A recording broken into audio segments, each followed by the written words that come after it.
Good morning, everyone, and welcome to the Ignition News. It is February 23rd, 2026. And I've got to tell you, I want to do some reflection on what we have built on the Ignition News and Rebel Radio. It was, after all, 1 year ago almost to the date when we founded Rebel Radio, which was a different name at the time. It was the president's State of the Union address. We were preparing for what was at that time, of course, still very shocking times. It still is very shocking times. But I remember at that time, it felt much darker than it feels today. Because across the country, as this tyrannical president and his Christian nationalist fascists began to take over the government, along with people like Elon Musk and this terrible regime, we were left out by ourselves. There was no institutional resistance. And as the courts began to fail, as the CEOs across this country began to fail, as our local government elected leaders failed to stand up in the moment, we were left holding the bag of democracy by ourselves. And it was a very dark and lonely time. And I remember it was the middle of the day. I was sitting in a parking lot in front of a PF Chang's. I was talking about the State of the Union. It's probably 50 people, and my live got shut down because of I'm not even going to say it because it probably get shut down again. And that caused us to do something, which was to start Rebel Radio. So we started Rebel Radio and then the Ignition News, and we built this massive community, thousands and thousands of people. And we started a goal that day to build 1,000 leaders in 1,000 different communities. And each and every day along the way, for the last 364 days, we've added one more person to the resistance in one more town. We found one more person and we showed them the light. We found one more place, one more space to hold our foot down. We built an enormous guide to fighting fascism called Ignite, Fighting Fascism in the Age of Its Rise. And all of us have taken part in this time, in this moment, to push back. All of us have planted our feet on the ground like weeds. We have been refusing to move, and we've built we've built something substantive. We've taught people how to resist in their own communities, and what they've taken in that in dozens of ways is they've taken their own form of resistance, not as a negative thing, but as a factually positive improvement in their communities. And so nothing can be said of what we have done other than that we are true Americans working to better our communities, working to build something, and we have indeed built something here on Rebel Radio, the Ignition News. But most importantly, we've built a community in a time of darkness when so many people chose moral cowardice. We built something. We built something in the darkest of times. And here we are. We are bigger, we are stronger, and we've given back to our communities in a very big way. So if you're new to the show, welcome. We stream on Spotify, Twitch, Substack, YouTube, sometimes Facebook, sometimes Instagram, and also TikTok. But it all started, of course, on TikTok on that fateful day, the State of the Union 2025. And much can be said about the state of the United States right now, but what I can say about the state of our community is that we're stronger, we are more active in our community, and we have done hundreds, if not thousands, probably multiples of thousands of acts of good in our communities.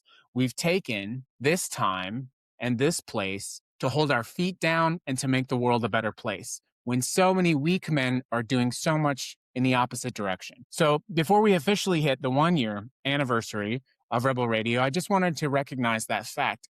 But it is also not lost on me one other thing. As we built Ignite, Fighting Fascism in the Age of Its Rise, our field guide to fighting fascism, we obviously drew a lot of inspiration, and I talk about them all the time, but the White Rose, the students in Munich who gave up their lives standing up to Hitler and the Nazis by handing out information. They resisted with information, which at the core is what we do every single day. This time in late February 22nd to be specific, when Sophie Scholl, her brother, and other members of the White Rose were executed for their resistance. We can both reflect on that and learn from that moment a very powerful lesson. If we do not take our stand now, if we do not resist now, eventually and one day it will be too late. We will be standing in front of a judge, fully captured by this fascist government, who will convict us in a sham trial. And then what happens to us next is between our resistance, our actions, and the judgment of whatever creator we believe in. But we can stop this now, and we will stop this now. So welcome to the Ignition News. It is February 23rd, 2026. Let's talk about some things that happened today. On 1836, The siege of the Alamo began. How interesting. In 1903, the U.S. leases Guantanamo Bay for the first time. A lot of resistance stuff happened today. The Gutenberg Bible, interesting. We just talked about religion. Traditionally cited as the Johannes Gutenberg, as the day Johannes Gutenberg began printing the first book using movable type. And we share today with W.E.B. Du Bois. Emily Blunt was born today. Big Emily Blunt fan. And what else? It's National Banana Bread Day, everyone. Happy National Banana Bread Day. It is International Dog Biscuit Appreciation Day, Kodak. Yes, I hear you. And it's World Understanding and Peace Day. That's kind of cool. Pretty understanding. I saw that Larry Ellison and the tech titans were defending their new AI monitoring systems. They're saying, we're not just providing personalized reality enhancement. I was looking at the latest inflation numbers. They say the average family is paying $1,300 more a year because of the tariffs. But hey, look on the bright side. It's National Banana Bread Day. It's the only day where going bananas is a culinary choice and not a financial strategy. I'm trying. Anyways, let's get into the news. I have lots of stuff to talk about today on National Banana Bread Day. There's a lot to talk about. First, let's go back to 1980. 1980, the U.S. men's hockey team defeats Russia in a time and a place where the American people needed to know that it could resist Russia, that it could fight back against the Soviets in the Cold War. And obviously, we can, talk about that in a more nuanced topic later on this day. Or not this day, but in 1980, the U.S. men's hockey team became the Miracle on Ice. Yes, the Miracle on Ice. Well, in 2026, the U.S. men's hockey team did, in fact, also win the gold, but they will not be remembered for anything because mere moments after their victory, they went to the back with Kash Patel. They played some ridiculous song by Toby Keith, and the president called them to congratulate them on their victory, but not before denigrating the women's hockey team and trash talking Canada, one of our allies. Pretty shameful behavior. This happened obviously in Milan. Kash Patel, the man Trump installed to run the most powerful domestic law enforcement agency in the United States, flew to Italy on an FBI Gulfstream jet.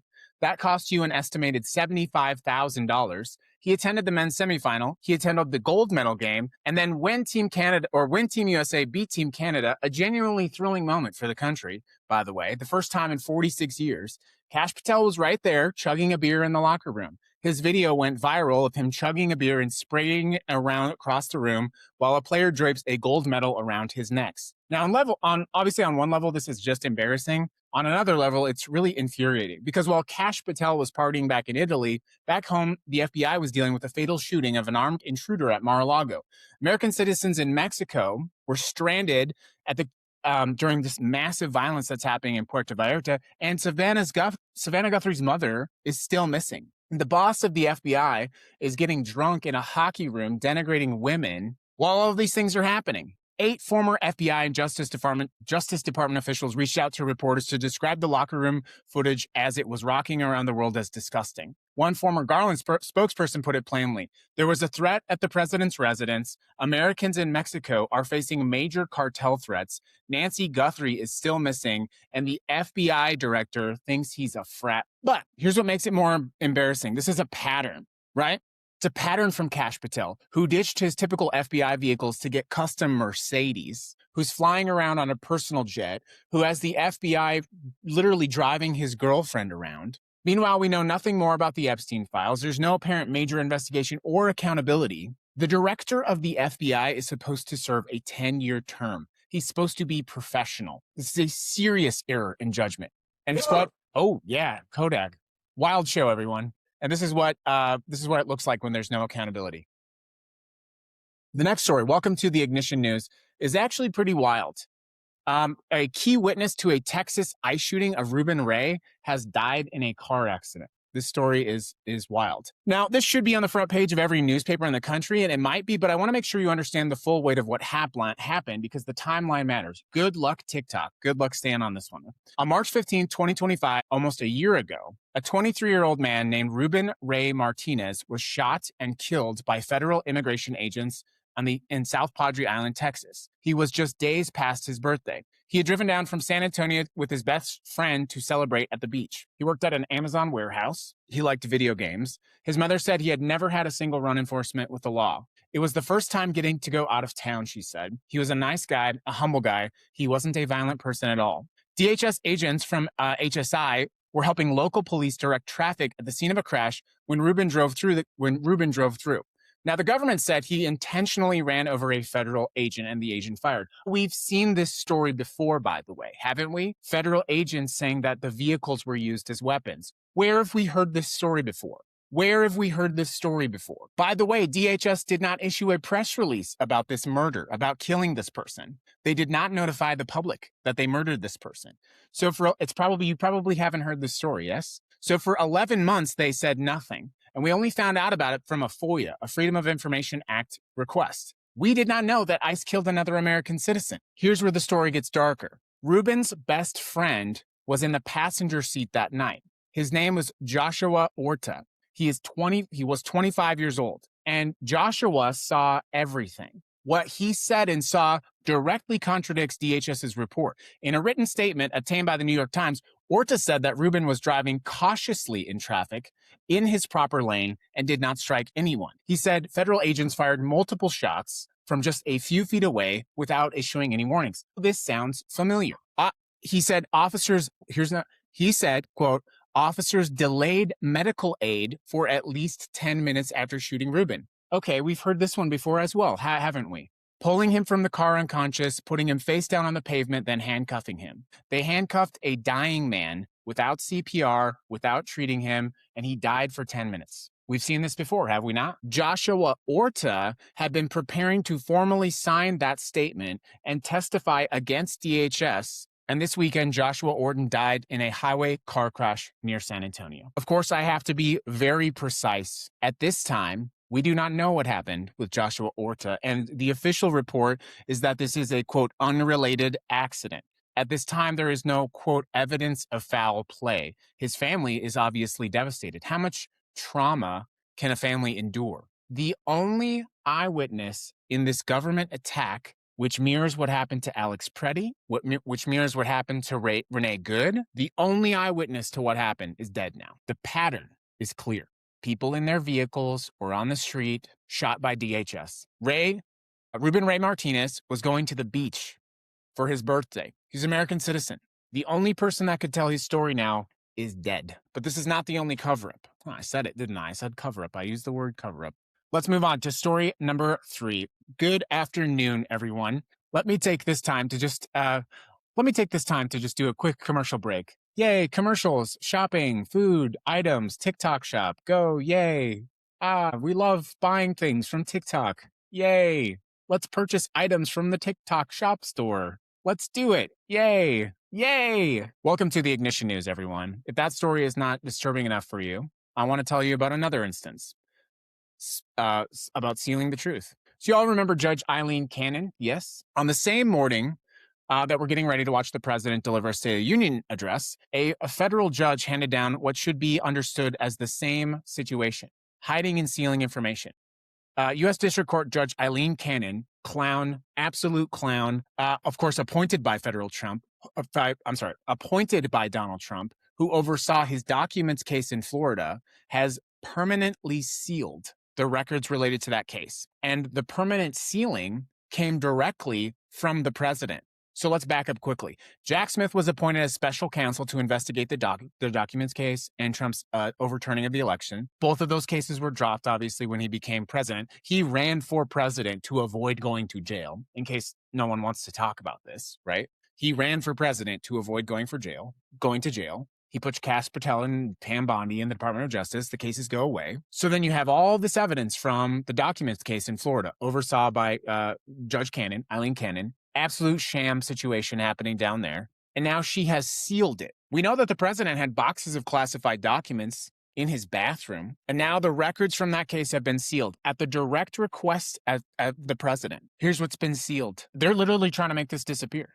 The charges, the record, the facts, And all of the evidence have been sealed. The charges have been sealed. The ruling, by the way, does not just apply to Pam Bondi, but it also applies to future attorney generals. Pam Bondi's future successors are bound by this order. And even if a Democrat wins the White House, this is still sealed. I'm sorry, I'm having a real tough time speaking today. I'm having a difficult time processing like the words on the paper. It's not for anything, just there's a lot going on in my brain right now. So yeah, they're covering it up. They're covering up what happened to this kid. They're trying to pretend that this documents case didn't happen. And we're getting ready for the State of the Union. Tomorrow night, the president is going to stand at the podium. He's going to tell you that the economy is booming, that the border is sealed, that America has never been greater. Congressional Republicans are going to interrupt him 40 or 50 times with their vapid applause. The cabinet members are going to be there. They're going to cut to the members of the Supreme Court who are there. Some of them will not show up, by the way. He will say that consumer confidence just hit the highest level in more than a decade. He will not say that his approval rating sits at 37%, basically the lowest point ever. He will not say that 6 in 10 Americans believe the country is headed in the wrong directions. He will not say that just Friday, the Supreme Court struck down his sweeping global tariffs, his single biggest weapon. He will not say the same day the Department of Commerce showed economic growth slowed last year. He will not say that the wealth concentration in this country is at a 60-year high, arguably much higher.